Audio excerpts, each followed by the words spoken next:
What's going on, SixPackAbs.com?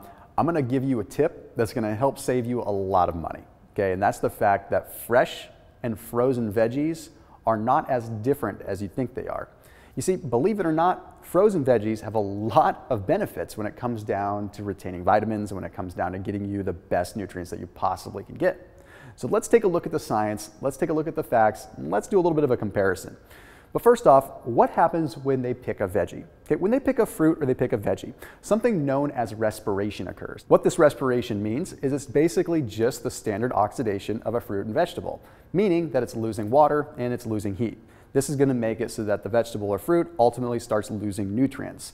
So we have to look at what happens when it's picked. Usually when a fruit or vegetable is picked, it's put onto a truck and it's transporting for 1 to 3 days to get to the grocery store. Then it's sitting on the grocery store shelf for usually 1 to 3 days as well. Then we as the consumer pick it up, take it home, and it sits in our fridge for another 1 to 3 days. So by the time you're actually eating it, you could have up to 10 days, sometimes even 2 weeks of actual oxidation or respiration that's happening, killing a lot of the nutrients in the fruits and vegetables. That's not anything that we really want to be dealing with. Now we also have to look at the enzymatic activity. Okay, what happens with a fresh veggie is they create particular enzymes known as trypsin and chymotrypsin. And what these enzymes do is they break down the nutrients in the fruit and veggies. But the cool thing is this enzymatic function can be halted. It can be stopped, and it's stopped by freezing. So if we take a vegetable that's picked at the peak of harvest and then we immediately freeze it, we're stopping that enzymatic activity. We're stopping that enzymatic process of the trypsin and the chymotrypsin from breaking down the nutrients, therefore leaving you with not only a ripe fruit or vegetable, but a more nutrient-dense one as well. Now, I do have to play devil's advocate here for just a second because there is one downside when it comes down to frozen veggies or frozen fruit. And that's the fact that frozen veggies in particular are usually blanched.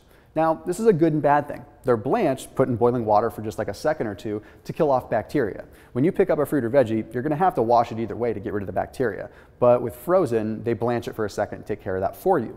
This is good because you're killing off the bacteria, but it's bad because you lose some of the water-soluble vitamins. So those water-soluble vitamins are things like vitamin B, things like vitamin C. Now you only lose a small amount of them, so you do have to kind of factor in your pros and cons here.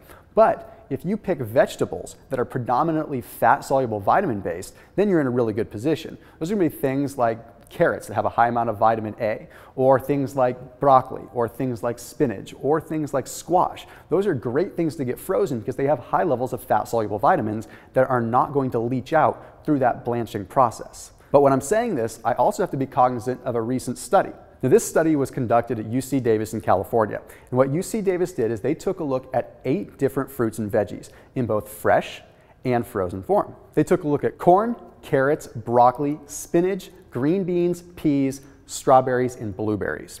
And they were taking a look at what actually happened to the nutritional value of these when they were either fresh versus frozen. Well, guess what? They found almost no difference between the two. In fact, the only differences that they did find between the fresh and frozen is that some of the frozen vegetables contained higher amounts of certain vitamins. For example, broccoli ended up having more riboflavin, which is a B vitamin, and then they also found that the berries ended up having more vitamin C, which is actually a water-soluble vitamin, but it goes back to the fact that they usually don't blanch the fruit, they only blanch the vegetables.